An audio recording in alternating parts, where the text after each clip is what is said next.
You know, I never thought I'd be sitting here telling you my story. I never thought I'd be the kind of woman who let something like this go on for as long as I did. But here I am, 86 years old, and I'm finally ready to talk about it. Because what happened at that family dinner, what she did to my lip, right there in front of everyone, that was the moment everything changed. That was the moment I stopped being quiet. And you know what the worst part is? I almost didn't say anything. Even then. Even with my lips swollen and my heart pounding and my hands shaking under that dinner table, I almost just smiled and pretended nothing happened. That's how deep it goes. That's how long I'd been doing it. But I couldn't hide it that night. My face gave me away before my mouth ever could. Hi, my name is Celestine. Celestine Adawara Whitfield. And yes, I know that's a mouthful. My late husband used to say it sounded like a name that belonged on a cathedral, not a person. I'd always laugh at that. I miss that laugh. I miss him every single day. But I'm getting ahead of myself. I am 86 years old, 86, and I want you to understand what that number means when I say it out loud. It means I have lived through things that would make your knees buckle. It means I have buried people I loved, raised children in homes that weren't always warm enough, worked jobs that didn't always pay enough, and still found a way to get up every single morning and make something out of the day. 86 years old and I am still here, still talking, still breathing, and now, finally, still telling the truth. I live in a small town in western Pennsylvania. I won't say exactly which one because, honestly, everybody knows everybody here and I still have to go to the same grocery store as some of these people. But it's the kind of town where the summers are beautiful and the winters are long and the neighbors know your business before you do. I've lived here for going on 43 years. Before that, I was in Georgia, where I was born and raised, the third of 7 children, in a house with 1 bathroom and a mother who could stretch a pot of beans into a week's worth of meals. We were not wealthy people. We were not connected people. We were working people and we were proud of it. My mother's name was Opaline. And I know people hear a name like that and they think it sounds made up, sounds like something from a novel, but that was my mother's real name. And she wore it the way she wore everything, with complete and total ownership. Opaline raised 7 children in a house that had more love in it than furniture, and she did it mostly on her own after my father left when I was 9 years old. He didn't leave dramatically. He just sort of faded, the way some men do, until one morning he wasn't there, and the house felt exactly the same, which told you something about how present he had been to begin with. My mother never spoke badly about him. She also never spoke about him much at all, which was its own kind of statement. She simply got up every morning and fed us, and sent us to school, and went to work and came home and fed us again, and that was love. That was the whole shape of love in our house. It was action. It was presence. It was the doing of things. I carry my mother with me everywhere I go. I carried her into every room of care I ever worked in. I carried her into the house I made with my husband. I carried her to every family dinner I ever sat at, including that one. Especially that one. I grew up in a small city outside of Savannah. Not Savannah itself, which has its beauty and its history, and its Spanish moss, hanging over everything like the city is always in the middle of a long, slow thought. I grew up in the smaller, quieter place next to it, the kind of place that doesn't make it into travel guides, but that shaped me completely. I went to school there. I went to church there every Sunday in a white dress my mother pressed the night before and hung on the back of the bedroom door so it would be ready. I learned to cook there, standing at my mother's elbow watching her do things, with a handful of ingredients that I'm still not entirely sure how she managed. I had my first heartbreak there, at 16, over a boy named something I've since chosen to forget. I graduated high school there, and I worked for 2 years in a laundry, and then I met Gerald, Senior at a church social. When I was 22 years old. Gerald Senior. Now there was a man. I want to tell you about him, because you cannot understand my life without understanding him. He was tall, not dramatically, tall but enough that I always felt like I was standing next to something solid when I stood next to him. He had a quiet way about him that I mistook, at first for shyness and later understood was just steadiness. Gerald Senior was not a man who filled a room with noise. He was a man who filled a room with presence, which is a completely different and rarer thing. He worked in construction for most of his life. He had hands that showed it, big capable hands that could fix anything that broke in our house, and that could also hold a baby with a gentleness that made you catch your breath if you happened to look over and see it. We were married for 44 years before he passed. 44 years. I want you to sit with that number the way I sit with it. 44 years of mornings. 44 years of dinners. 44 years of arguments and making up and laughing at things nobody else would have found funny, and being so irritated with each other over something small that the air in the room had a temperature, and then having it pass the way weather passes, and being fine, being more than fine, being the particular kind of fine that only comes from knowing someone long enough and deep enough that their absence would feel like the removal of something structural. He died 11 years ago. Pancreatic cancer, which does not ask your permission, and does not negotiate, and does not care that you have plans. He was gone in 4 months from diagnosis to end. 4 months. I was there every single day and I still wasn't ready. I don't think you can be ready for that. I think the people who tell you they were ready are telling a story they needed to believe. I wasn't ready. I held his hand and I talked to him when he couldn't talk back, and I sat in the chair by his bed for nights I couldn't count, and when he was gone, I sat in that chair for another hour before I called anyone, because I needed one more hour of it just being us. Just me and my Gerald in that room before the world came in. After he passed, I sold the house we'd lived in together, and I bought the smaller one I'm in now, which is what made sense, practically, but which also felt like the right thing spiritually.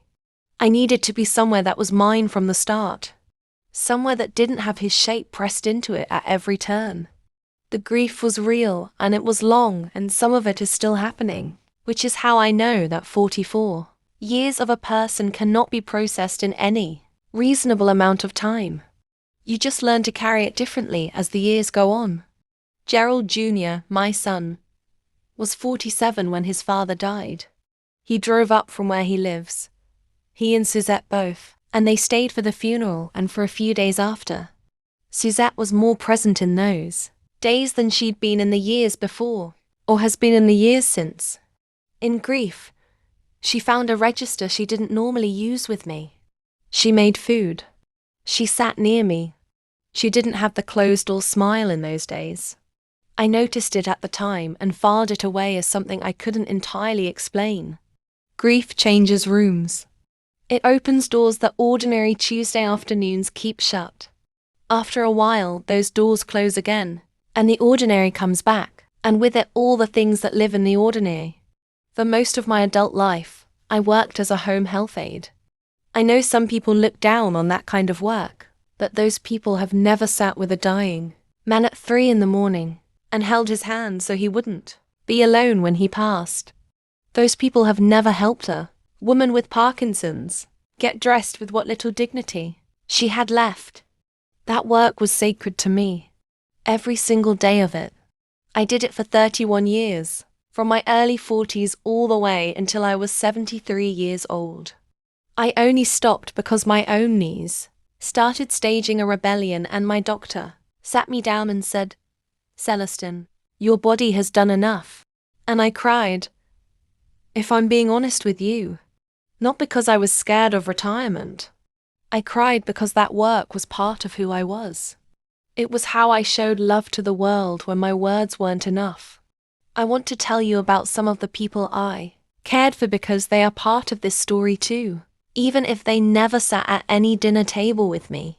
There was a man I'll call Mr. Beaumont, who was 91 years old when I came to care for him, and who had been a jazz pianist in his younger years, and who, even at 91 with hands that could barely hold a fork, would sometimes move his fingers on the arm of his chair in patterns I understood were music he was still hearing in his head.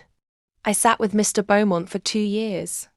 I learned more about dignity from him than from anyone before or since. Dignity is not about what you can do. It is about who you are while you're doing or not doing it. Mr. Beaumont had more dignity in his stillness than most people I have known have in their loudest moments. There was a woman I'll call Miss Harriet, who was 78, and who had outlived 2 husbands and 3 of her 5 children, and who still laughed every single day about something. Not the performed laugh of someone trying to seem fine. The real laugh, the kind that comes up from somewhere low in the body and takes you by surprise, even when you're the one producing it. Miss Harriet told me once that she had decided a long time ago that sorrow would be a house guest and not a homeowner in her life. It would come, and it would stay as long as it needed to, and she would feed it and sit with it, and when it was ready to go, she would hold the door. But it would not own the house. She owned the house. I wrote that down when she said it. I still have it somewhere. I've been retired for 13 years now. 13 years of mornings with my coffee on the porch. 13 years of my garden in the backyard. 13 years of church on Sunday and bingo on Wednesday, and phone calls with my sister in Savannah, who is 82 and still sharper than most people half her age. Retirement has been good to me, mostly.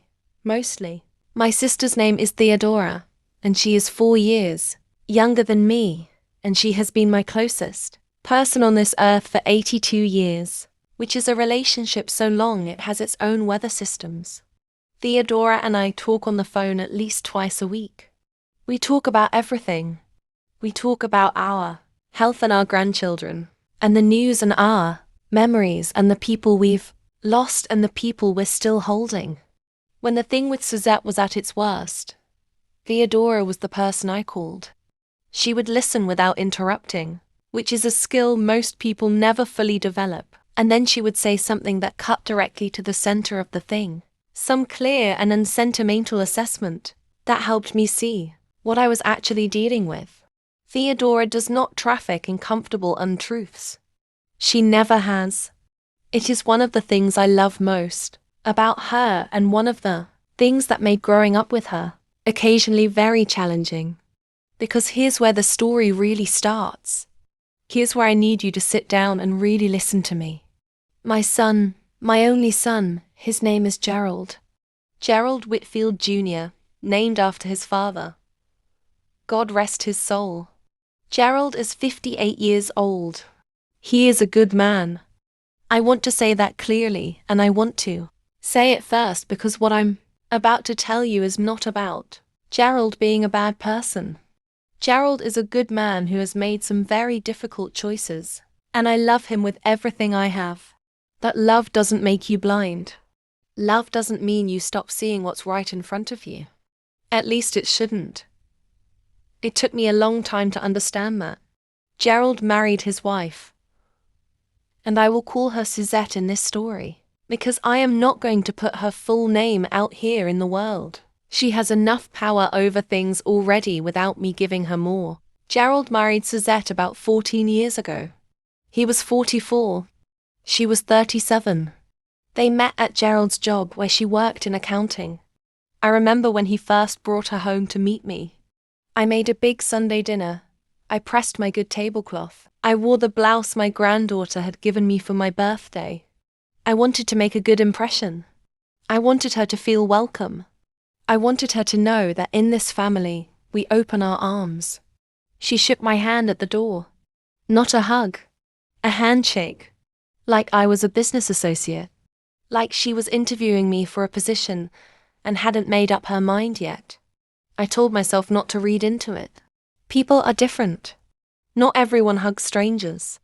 I was raised to greet with warmth, but not everyone comes from that. I told myself, Celestine, give this woman a chance. And I gave her a chance. I gave her chance after chance after chance. For 14 years, I gave that woman chances. I invited her to things and she found reasons not to come. I called to check on her and she gave one-word answers. I sent gifts for her birthday, and she never once mentioned receiving them. Not a thank you. Not a nod, nothing. I made food for them when Gerald had that bad back and could barely move, and she left my containers on the porch for 3 weeks before Gerald finally brought them inside. 3 weeks. In Pennsylvania winter. But I held on. I held on because of Gerald. I held on because every time I thought about pulling back, I thought about my son's face, and I thought about what it would mean to him if his mother and his wife couldn't find a way to be in the same room together. I thought about the grandchildren. I have 3 grandchildren through Gerald and Suzette. 3 beautiful children who did not ask to be born into whatever this thing was between me and their mother. So I held on. The grandchildren are the best part of everything. Let me tell you about them because they deserve to be talked about in the middle of all this. The oldest is a girl, 14 now, and she has her grandfather's steadiness, and her father's humor, and something entirely her own that I can't fully name yet, but that I watch with great interest every time I'm with her. She is the kind of person who notices things quietly, and then, when she finally speaks about what she's noticed, says something that is worth the wait. The middle one is a boy, 11. All energy and enthusiasm and questions about everything. The kind of child who makes you remember what it felt like to be curious about the world, before the world had a chance to wear that curiosity down. And the youngest is a girl, 8 years old, who has decided that I am her favorite person on the planet and announces this fact regularly and without embarrassment. And I will tell you honestly that her saying it never gets old. Not once.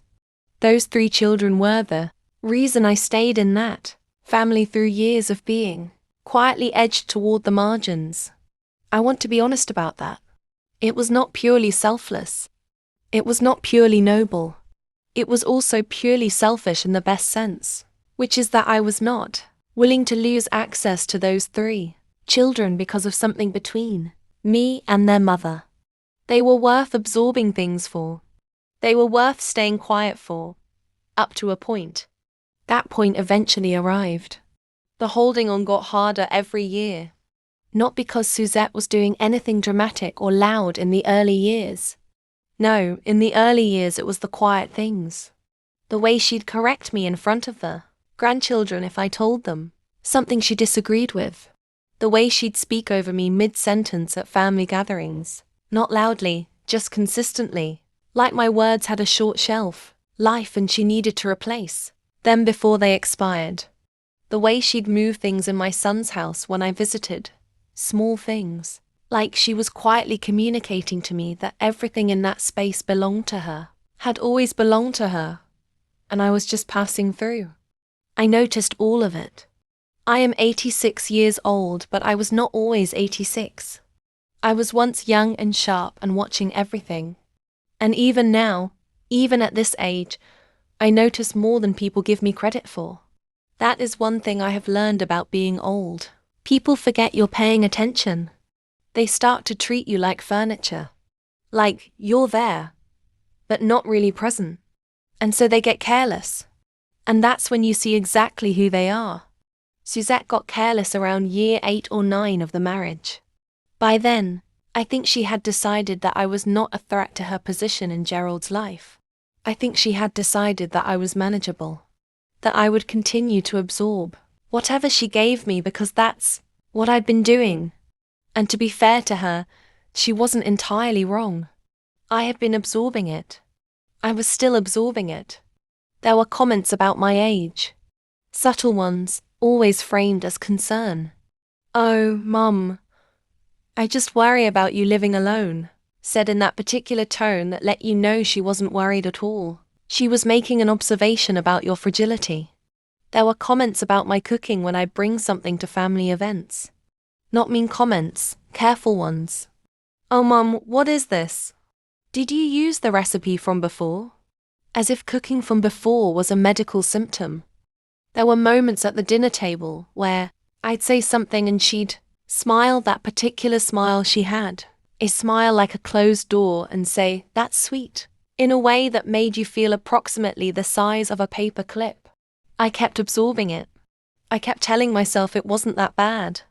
I kept telling myself that for Gerald, for the grandchildren, for the sake of peace, I could absorb a little more. There were the holiday visits that I would prepare for weeks in advance, buying the right things, making the right food, planning the right conversations, arriving with the right energy, and still somehow leaving 3 hours later feeling like I had been in a room where I was tolerated rather than wanted. There was the Thanksgiving where Suzette rearranged the table after I had already set it, without a word, just moved everything I had placed into different positions, and then looked at me when I came back from the bathroom and said, "I just needed it a certain way," as if that explained everything, as if that was a complete and sufficient explanation that required no further discussion. I stood there and looked at the rearranged table and I said, "Of course," and I sat down, and I ate, and I helped clean up, and I drove home. There was the Christmas 2 years, before the dinner where I gave the oldest grandchild, who was 12 at the time, a book I had chosen very carefully, because I knew she was going through something hard at school, and because the book was about a girl who was going through something similar and who found her way through it. And I had wrapped it and written a note that said what I meant by giving it to her. And Suzette intercepted it before the child could open it and said she'd set it aside for later, and later never came, and I never saw that book in that house again. I found out months afterward that the child had never received it. That one stayed with me. That one had a particular temperature that the others didn't have because it involved one of those 3 children. It used them as a vehicle, and that was something I found much harder to absorb than the things directed at me personally. And then came the incident that I need to tell you about. The one that started everything. Not the dinner. Something before the dinner. Something smaller that I didn't talk about for a long time because I was ashamed that I'd let it happen, and ashamed that it had affected me as much as it did. It was at Gerald and Suzette's house. I'd come over for a Sunday visit, one of the regular ones where I'd come over and see the grandchildren, and sometimes stay for lunch. The grandchildren were outside playing. Gerald had run to the hardware store for something. It was just me and Suzette in the kitchen. I was helping, or trying to. I asked if I could chop the vegetables she had laid out. She said sure. I started chopping. She was at the stove. We were not talking, which was normal. The silence between us was always like a room with no furniture. Technically a room, but nothing comfortable about it.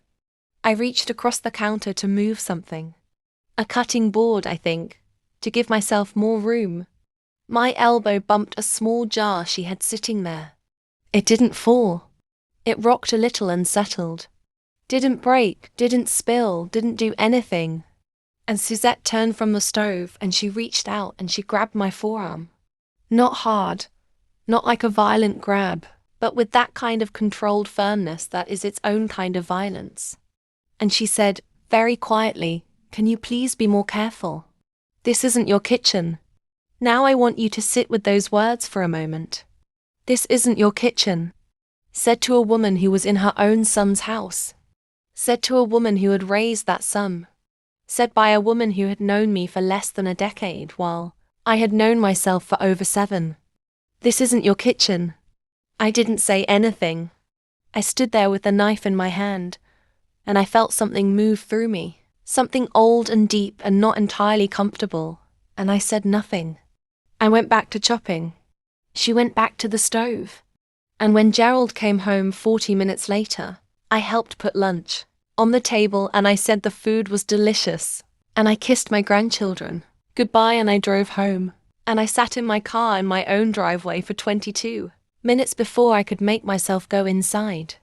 That was maybe 6 weeks before the dinner. In those 6 weeks something shifted in me. Not loudly. Not dramatically, but something that had been very patiently lying down inside me started to very slowly stand up. I didn't have a name for it right away, but it was there. I could feel it the way you can feel a change in weather before the sky does anything. Something was coming. I called Theodora 3 days after the kitchen incident. I told her what had happened. I told her about the forearm, and the words and the jar that didn't even break, and the 22 minutes in the driveway. Theodora listened all the way through, and then she said, "Celestine, how long are you going to let this woman make you sit in your own car?" And I didn't have an answer. That was the first time I didn't have an answer. Usually I had an answer. Something about Gerald. Something about the grandchildren. Something about keeping the peace. That time I just sat with the question, and the question sat right back, and we looked at each other for a long moment. I started sleeping differently in those 6 weeks. Not badly, not insomnia exactly, but differently. I would wake up at 4 in the morning with a clarity that I didn't always have in the day. The kind of clarity that comes when the noise of managing everything goes quiet and you're left with just the thing itself. The thing itself was that I had been shrinking for 14 years, and I had been calling it grace. I had been calling it the cost of peace. I had been calling it love for my son. And those things were true. They were all true. But they were not the whole truth.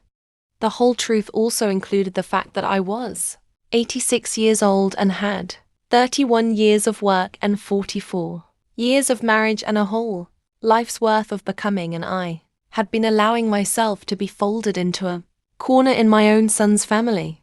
That 4 o'clock clarity was not comfortable, but it was necessary. It was the kind of necessary that feels like the moment before you pull a splinter out. You know it's going to hurt to do it. You also know that leaving it in hurts in a different way that compounds daily. Gerald called me a few weeks later to invite me to a family dinner at their house. Not just family, he said. A few friends of Suzette's too. People from her work. People she'd been wanting me to meet for a while. A real dinner, he said. Sit down, not casual. He sounded excited. He sounded like a man who genuinely believed that this dinner was going to be a good thing, that this was a step towards something better. I love my son. I could hear his hope on the phone, and I didn't want to be the one to puncture it. So I said yes. Of course. I'll be there. I spent 3 days thinking about what to bring. I settled on my sweet potato pudding because I've been making that pudding for 50 years, and it has never failed to make people happy. My mother taught me that recipe when I was 12 years old. She had learned it from her mother, who had learned it from hers, and somewhere back along that line of women the recipe was born and passed forward like something worth keeping, which it was. I have made that pudding for church socials and funerals and birthday parties and ordinary Tuesday nights when nobody needed a reason, and every single time it does what good food does, which is make the room a little warmer and the people in it a little more willing to be there together. I also brought flowers. A small bouquet I cut from my garden in the back. Nothing fancy, but alive and real and carefully chosen. I dressed nicely. I did my hair the way I like it. I looked in the mirror before I left my house and I said to myself, Celestine, you are going in there with your head up, and you are going to have a nice evening with your family. That's what I told myself. I arrived at their house at 6:15. Dinner was at 6:30. A few other cars were already in the driveway. I could hear people inside through the front door. Laughter, voices, the sound of a house that was alive with people. I rang the bell. Suzette opened the door. She was dressed beautifully. I will give her that. A deep burgundy blouse, her hair done, earrings. She looked like she was hosting a magazine shoot. She looked at me. She looked at my sweet potato pudding in the dish in my hands. She looked at my flowers. And she said, "Oh, you should have just come empty-handed. Mum, I had everything covered." Not hello. Not come in. I'm so glad you're here. Not even a smile. Just a quiet, efficient dismissal of everything I'd spent 3 days thinking about and 2 hours preparing. You should have just come empty-handed. I smiled. God help me, I smiled. And I walked inside. The dinner was a long table. Gerald had rented an extra folding table to extend the dining room one. And they'd covered it all with a tablecloth. That matched the napkins. That matched the centerpiece. It was very well put together. I will say that honestly. Suzette knew how to create a beautiful scene. I found my seat, which was at the far end of the table, near the kitchen, which was also near the door to the hallway, which meant I was as far from the main conversation as you could get, while still technically being at the table. I noticed this the way I notice everything. I sat down. There were 8 other people at that table besides Gerald, Suzette, me, and the grandchildren who were at a smaller side table in the next room. There were couples from Suzette's work, a neighbor, Gerald's co-worker, and Suzette's younger sister who I had met a handful of times over the years and who always looked at me like she was trying to solve a math problem she hadn't been properly introduced to yet. The dinner started well enough. Gerald was warm and funny, the way he always is in a room full of people. He introduced me to the guests he knew, made sure I had wine, checked in on me the way a good son does. I was grateful for him. I am always grateful for him. The food was good. I will not deny that. Suzette could cook. She had done a roast, something with herbs and a beautiful color on the outside, potatoes, a green bean thing with almonds, rolls from a bakery. It was all very well done. I told her so when it was served. I said, Suzette, this all looks wonderful. And she said, thank you, and turned to talk to the guest beside her, without looking at me again. The conversation moved around the table the way it does at these things. Politics a little, carefully. Jobs a lot. The grandchildren. Local things. I sat at my end and listened and occasionally joined in when someone near me said something I could respond to. I was fine. I was doing what I always do, which is be there, be present, be gracious, take up just enough space to be technically present without causing any disruption. And then we got to dessert. Suzette had made a beautiful cake, a layered thing with cream cheese frosting, decorated with those little edible flowers. It was stunning. People at the table made the sounds people make when a beautiful cake appears. And then someone, I think it was one of the work friends, said, did you make everything yourself, or did anyone bring anything? And Suzette said, I had everything handled. She looked at me as she said it. Just for a second. A half of a second. But I caught it. I caught the look and I caught the emphasis and I felt the edge of it the way you feel a cold wind when a door opens somewhere in the house. And someone else at the table, trying to be kind, I think genuinely trying to be kind, said, oh, but didn't you bring something too? And they were looking at me. And I started to say, yes, I brought the sweet potato pudding, it's in the kitchen. And Suzette said, over me, so smoothly that most people at that table probably didn't even register that she'd done it. Oh, that's just something Mom brought for the kids' table. It was a lot of sugar, not really meant for the main table. I want to tell you what that did to me. Not the sugar comment. Not the kids' table comment. That the use of the word just something Mum brought. Just as if my 50 years of making that pudding, as if my 3 days of deliberating, as if my care and my love and my intention could all be collapsed into just something. Just Mom. Just as if my mother's hands were not in that recipe. As if my grandmother's hands were not in that recipe.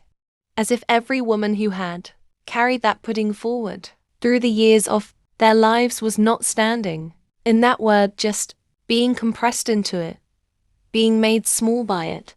Something happened in my face before I could stop it. I felt it happen. It was like a door somewhere in me opened that I hadn't known was there.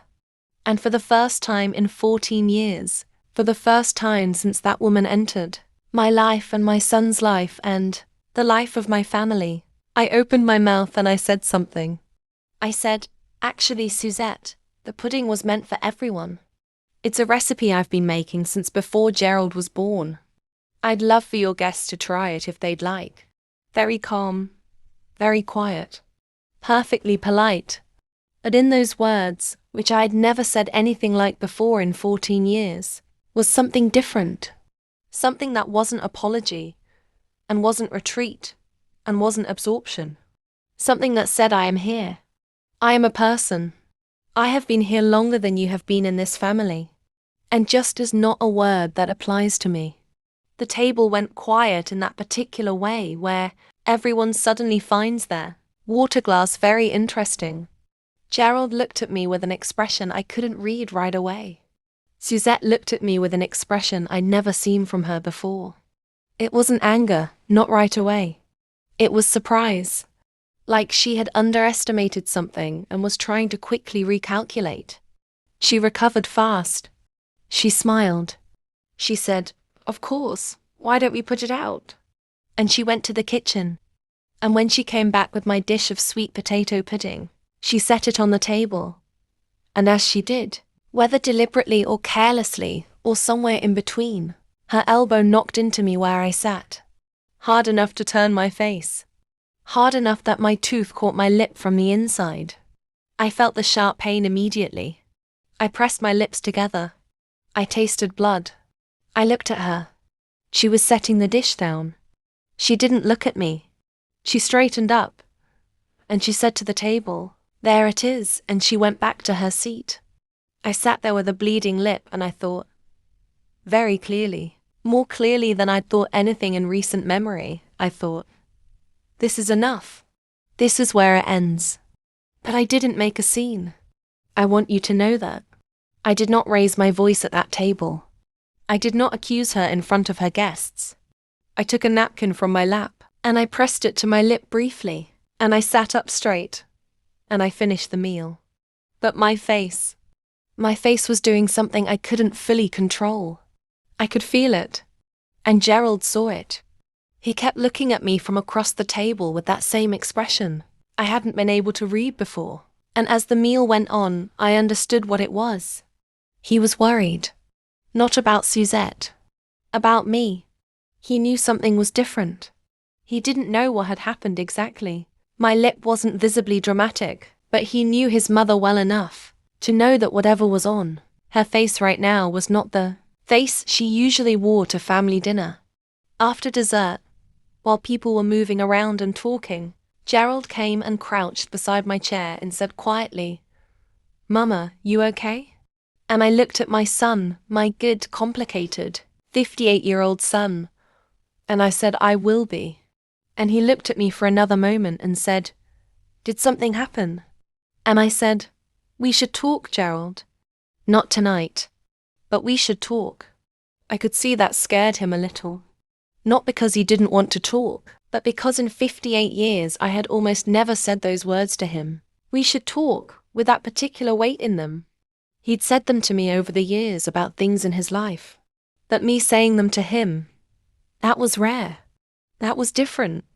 I said my goodbyes to everyone at that dinner with a politeness so complete that it felt almost like a performance. I hugged my grandchildren. I shook hands with guests. I told Suzette it was a lovely dinner, and I said it looking directly at her, and she looked back at me and said, "Thank you for coming, Mum," and neither of us blinked. It was like standing at the edge of something and both of us knowing it. I drove home. I sat at my kitchen table with an ice cube wrapped in a dishcloth against my lip. I had a small cut on the inside. Nothing serious, but enough to swell a little. Enough to sting. I sat there and I thought about 43 years in this town. I thought about 31 years of work. I thought about my husband, Gerald Sr., who passed 11 years ago, and who always said, "Celestine, you have more patience than anyone I ever met, and someday that patience is going to turn into something."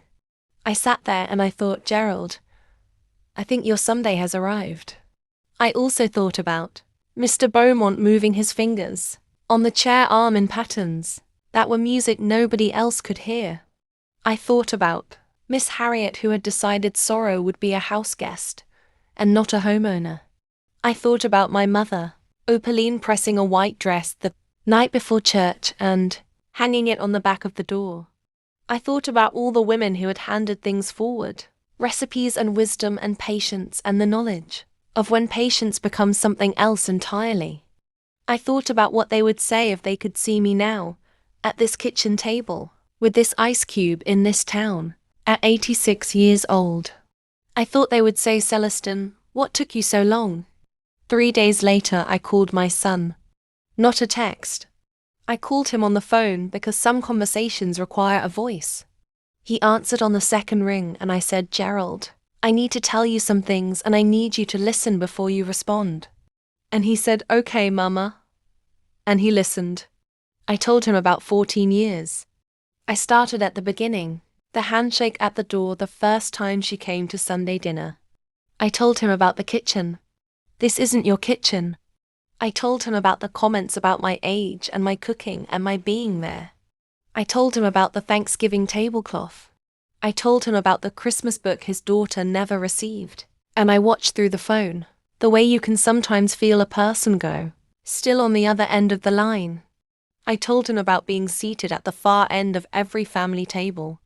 I told him about the pudding. I told him about the word just.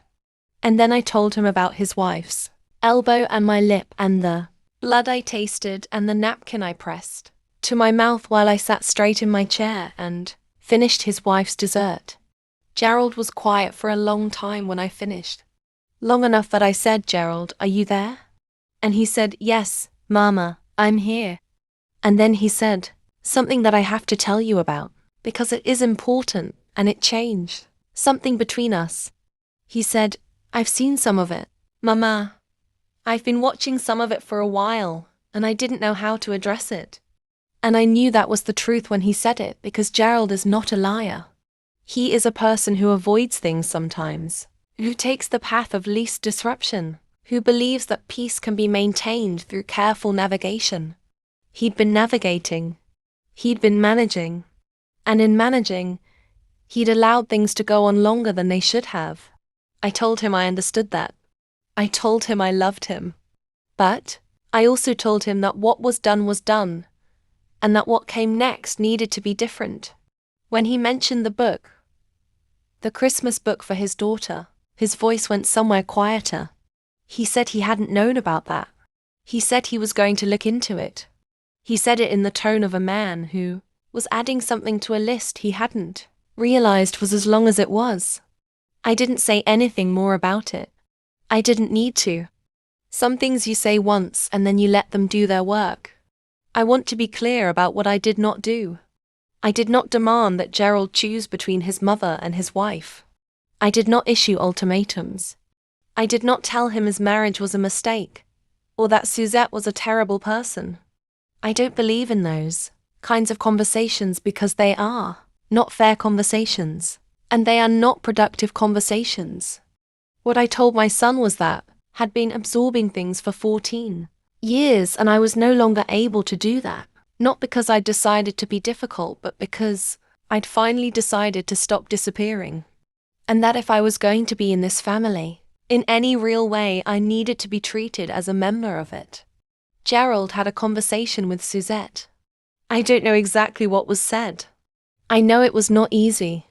Gerald called me afterward and said it had been a hard conversation, and that Suzette had her own perspective on things, which I expected.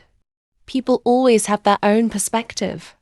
Suzette's perspective, as Gerald relayed it, was that she had never intentionally disrespected me, that she had always tried to include me, and that some of the things I perceived as slights were not intended that way. She also said that the elbow at the dinner was an accident. I sat with that for a while. The accident part. Because I don't know. I genuinely do not know if it was an accident. And the honest truth is that it doesn't entirely matter, not because intent isn't important, but because intent is only part of the story. The pattern matters too. The 14 years of consistent quiet dismissal matters too. You can have an accidental elbow in a life full of intentional silences, and the elbow still lands in a particular context. The elbow still comes down on the same side of things as everything else that came before it. What I know is this: whatever Suzette's intentions were in any individual moment, the overall effect of 14 years was that I had shrunk. I had become smaller in my own son's family than I should have been. I had become someone who brought pudding to a back table and took up a corner seat and pressed napkins to bleeding lips in silence. And that was not entirely Suzette's fault. Some of it was mine. Some of it was 14 years of deciding that the cost of speaking was too high. Some of it was learning, over a long life, that the women in families are often the ones who absorb things, who become the elastic that holds the shape of everything, who stretch and stretch until you cannot see the original shape anymore. I had to relearn my own shape. That took some time. And it required some changes. Gerald and Suzette made some changes too. Slowly, imperfectly. Suzette began acknowledging things I brought to dinners. She began responding when I called, actually responding with more than one word. There was still distance. I will not pretend there was warmth where there was not warmth, but there was a new quality to the distance. It was the distance of two people who had finally admitted the room existed, even if they were still standing on opposite sides of it. About 2 months after the conversation with Gerald, something happened that I did not expect. Suzette called me. Not Gerald calling me on her behalf, not a text forwarded through someone else, but Suzette herself picking up the phone and calling me directly. It was a Saturday morning. I was in my garden. I almost didn't answer, because I didn't recognize the number right away, and I'm old enough to be suspicious of unknown numbers. That something made me answer. She didn't open with an apology. I want to be clear about that, because I think if I said she opened with an apology, it would be a more satisfying story, and it also would not be true. She opened with small talk, asked about my garden, asked about my sister, asked how I was feeling. And I answered those questions honestly, because I don't know how to answer questions any other way. And then after about 5 minutes of that, she said, "I know Gerald talked to you." And I said yes. And she said, "I want you to know that I hear what you said. I don't agree with all of it, but I hear it." And I said, "That's a start." We talked for 23 minutes. I know because I looked at my phone after. It was not a warm conversation. It was not the kind of conversation where you feel the ground shifting under you toward something new and blooming. But it was an honest conversation, which was something we had never had before in 14 years. And honesty has its own value even when it's uncomfortable, maybe especially when it's uncomfortable. She told me during that call that she had sometimes felt in competition with me for Gerald's attention, which I hadn't expected her to say, and which, when she said it, explained some things I had been filing away for years without being able to label them. I didn't say I thought that competition was imagined. I said I understood that families can feel complicated when you marry into them. I said that had never been my intention. And I meant it. I had never been trying to hold my son from his wife. I had been trying to stay near my son, which is a different thing, and the distance between those two things is important. But I understood how it might have looked from the outside, from her side of it. I'm not going to tell you that call fixed everything. It didn't. But it changed the temperature. Something cold became less cold. Not warm, but less cold. And sometimes less cold is the best available weather, and you take it. My grandchildren helped, the way grandchildren often do. They don't see the politics. They see grandma. They see someone who braids hair and tells stories and makes sweet potato pudding and knows the names of all the birds at the backyard feeder. With them, I could always be exactly and fully myself, and their love was never conditional and never complicated. Some evenings when things felt heavy, I would call one of them, just to hear a young voice talking about something completely unrelated to everything I'd been carrying, and somehow that would set something right in me again. The oldest grandchild, the 14-year-old, found out about the book. I don't know how. Children find things out in ways that adults can't entirely track. She came to my house one Saturday alone, which she does sometimes now that she's old enough to take the bus. And she sat down at my kitchen table and she said, "Grandma, I heard about the book you gave me that Christmas. I heard it didn't get to me." And I looked at her and I said, "I heard that too." And she said, "I'm sorry." And I said, "Baby, you have nothing to be sorry for. That was not your doing." She sat with that for a moment, and then she said, "What was the book about?" And I told her, and she said she wanted to read it. So we ordered it together, right there at my kitchen table, from the library website on my phone. And 2 weeks later she picked it up and she read it, and she called me when she finished, and she said, "Grandma, this was exactly the right book." And that was its own kind of justice. Not loud, not dramatic, but complete. There is something I want to say about aging and about what it does to a woman's authority in a family. Because I think this is not just my story.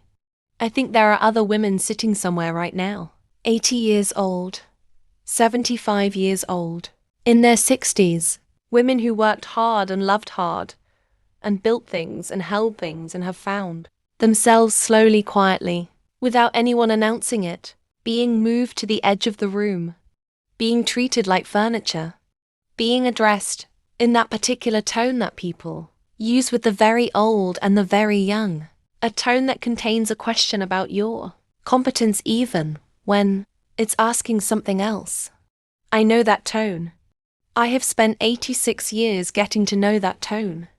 And I want to say clearly to any of those women, you are not furniture. You have not become furniture just because you became old. Your years are not a liability. They are the longest, most detailed record of who you are that has ever existed. Every single year of your life is evidence of something.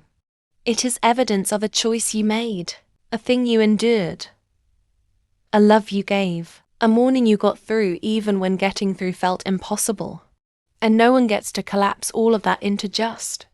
Not even someone who makes a beautiful roast with herbs and a matching tablecloth. I have thought a lot about what my younger self would say if she could see me at this dinner table with a napkin pressed to my bleeding lip. I think she would be heartbroken. I think she would also understand. Because the decisions that lead to that moment are not made all at once. They are made slowly, over years, one small compromise at a time, one absorbed comment at a time, until you look up and realize you are very far from where you started and you have no clear memory of all the steps that brought you here. That is how it happens. Not in one dramatic moment, but in 14 years of small ones. I am not angry anymore. I want to say that too. Or rather, I am not sitting in the anger, which is different. The anger came. It came fully. And it came for a while, and it was a real and valid and necessary thing. But I have been alive long enough to know that living inside anger is like living inside a small room with no windows. You can do it. People do it. But eventually the air runs out. I chose to open a door. What I chose instead of sitting in the anger was something quieter and harder and more durable. I chose to take up space. Not aggressively. Not as a declaration of war. But consistently. I chose to take up my seat at the main table, literally and otherwise. I chose to say what I brought and why I brought it. I chose to finish my sentences. I chose to call when I had something to say rather than only calling when I had a reason that I thought would be approved of. I chose to be Celestine Adauer Whitfield, 86 years old, former home health aide, retired after 31 years of service, mother and grandmother and woman, fully present, not apologetic about any of it. It is a small revolution, the kind that nobody announces. But it is a revolution nonetheless. The next family dinner I was invited to, about 3 months after the one I've been telling you about, I arrived and I brought my sweet potato pudding again. I brought it deliberately. I brought it as a statement that required no words. And when I walked in, Suzette looked at the dish in my hands and she said, "I'll put that on the main table." Not warmly, not with a big smile, but she said it, and she did it. And I said thank you, and we moved forward into the evening. I sat at a different seat that time, not because anyone assigned me elsewhere, but because I moved myself. I walked to a chair closer to the center of the table, near where the main conversation would happen, near where the grandchildren would call over with their questions and their stories. I pulled out the chair and I sat down and I put my hands on the table and I was there, present, taking up the space that was mine to take up. Nobody said anything about it. Nobody needed to. Some things are communicated without a word. I want to tell you one more thing before I close this out. A few months after the dinner, Gerald came to visit me alone, without Suzette, which he doesn't do as often as I'd like, but which he did that afternoon. He brought me one of those deli sandwiches I like that they make at the shop on the corner of Wheeler and Main. We sat at my kitchen table, the same table where I'd sat with ice on my lip that night, and we ate our sandwiches and we talked about his job, about the grandchildren, about the neighborhood, about everything and nothing. And then at some point he looked at me across the table and he said, "Mama, can I say something?" And I said, "You can always say something." And he said, "I'm sorry I let it go on as long as it did. I should have said something sooner. I saw things and I kept thinking I could manage it. And I'm sorry." I looked at my son. I looked at his face, which is a face I have known since before it was a face, since before he was a person, since he was a heartbeat that I could feel inside myself. And I said, "Gerald, I forgive you." And I mean that, because the forgiveness in that moment was not difficult. It did not cost me anything I wasn't willing to give. Because Gerald, for all his careful navigation, is a man who loves his mother and who, when finally given the words, found the right ones to say. That matters. That matters enormously. We finished our sandwiches. He helped me wash the dishes, which he has done since he was tall enough to reach the sink. We stood side by side at my kitchen sink the way we have, stood for 50 years, and we washed the dishes and we talked about nothing in particular. And it was one of the best hours I have had in recent memory. Just my son and me in the ordinary afternoon and the ordinary dishes, and the particular beauty of something ordinary that you have almost lost and found your way back to. The situation with Suzette is ongoing. Life is not a story with a clean ending. She and I are not best friends. We may never be. But something that was closed is now partially open. And something that was unspoken is now spoken. And I am once again seated at the main table with the people who are supposed to be my family. And my pudding, when I bring it, goes out where everyone can see it. I am 86 years old. I have been patient, and I have been quiet, and I have been gracious, and I have been present. And now I am also finally clear. Clear about who I am, and what I will absorb, and what I will not. Clear about the difference between keeping the peace and disappearing into it. Clear about the fact that a bleeding lip in a house full of people is not something you press a napkin to and smile through in silence. Some things deserve to be seen. Some things deserve to be said. And I want to say one last thing to anyone who is sitting somewhere right now absorbing things. To anyone who has been taking up less space than they're entitled to take up in order to keep something together. To anyone who has been pressing napkins to things in silence for so long that they've forgotten what it felt like before the silence. I want to say, you are allowed to speak.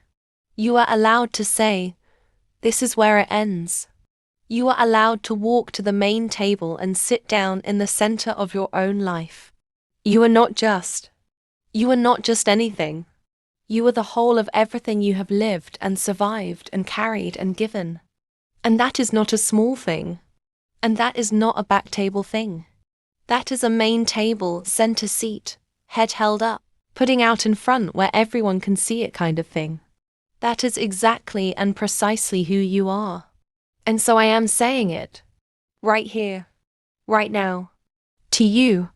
I don't know where you're watching from. I don't know what situation you're sitting in right now. What family dinner is waiting for you. What long pattern of small moments has been quietly adding up to something you haven't named yet. But I want you to know that you can name it. You can say the word. You can stand up from the back table and walk to the main one and sit down and take up exactly the space that belongs to you. You are not just. You are not just anything. Tell me where you're from. Drop your city down in the comments below. And if you love your grandma, if you've got a woman in your life who has been patient and strong and present and who deserves every bit of space this world has to offer her, give this video a like and subscribe and share it with someone who needs to hear it today. Thank you for listening to me. Thank you for being here with me. It means more than you know.